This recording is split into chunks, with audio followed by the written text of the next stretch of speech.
आज हम श्रीमद् भगवद गीता यथारूप के अध्याय 18 के श्लोक संख्या 75 से आगे स्वाध्याय करेंगे। व्यास पश्चादाजुवाने तत् गुह्यमहं ब्रह्मयोगम योगेश्वरात् कृष्णात् साक्षात् गच्छत सव्यम। अर्थात व्यास की कृपा से मैंने ये ब्रह्म गुह्य बातें साक्षात योगेश्वर कृष्ण के मुख से अर्जुन के प्रति कही जाती हुई सुनी। आगे कहते हैं, राजन संस्मर्ते सहस्मर्ते स्वादमीमम अद्भुतम केशवार्जुन्यो पुण्यम हश्यामि चह मुहुर्मुह। अर्थात हे राजन, जब मैं कृष्ण तथा अर्जुन के मध्य हुई इस आश्चर्यजनक तथा पवित्र वार्ता का बारंबार स्मरण करता हूँ तो प्रति क्षण आह्लाद से गदगद हो उठता हूँ। तत्संस्मर्ते संस्मर्ते रूपम अत्यद्भुतम हरे विस्मयो में महान राजन हश्यामि च पुनः पुनः।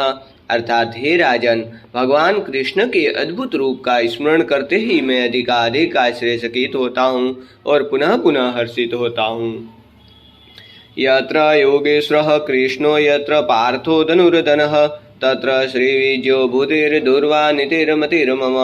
अर्थात जहाँ योगेश्वर कृष्ण है और जहाँ परम धनुर्धन अर्जुन है, वहीं ऐश्वर्य विजय अलौकिक शक्ति तथा नीति भी निश्चित रूप से रहती है, ऐसा मेरा मत है।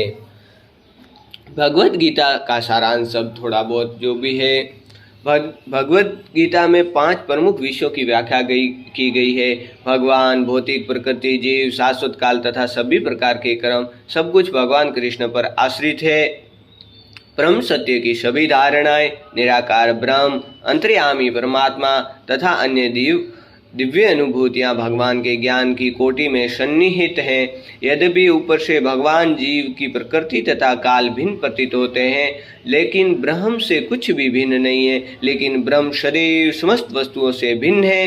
भगवान चैतन्य का दर्शन है अचिंत्य भेदाभेद। ये दर्शन पद्धति परम सत्य के पूर्ण ज्ञान से युक्त है।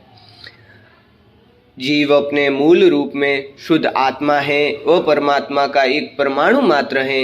इस प्रकार भगवान कृष्ण की उपमा सूर्य से दी जा सकती है और जीवों की सूर्य प्रकाश से। चूंकि सारे जीव कृष्ण की तटस्थता शक्ति है, अतएव उनका सहस्रक भौतिक शक्ति या आध्यात्मिक शक्ति से होता है। दूसरे शब्दों में जीव भगवान की 2 शक्तियों के मध्य स्थित है और चूंकि उसका संबंध भगवान की पराशक्ति से है, अतएव उनमें किंचित स्वतंत्रता रहती है। इस स्वतंत्रता के सदुपयोग से ही वह कृष्ण के प्रत्यक्ष आदेश के अंतर्गत आता है। इस प्रकार वह हला देनी शक्ति की अपनी सामान्य दशा को प्राप्त होता है। इस प्रकार हम भागवत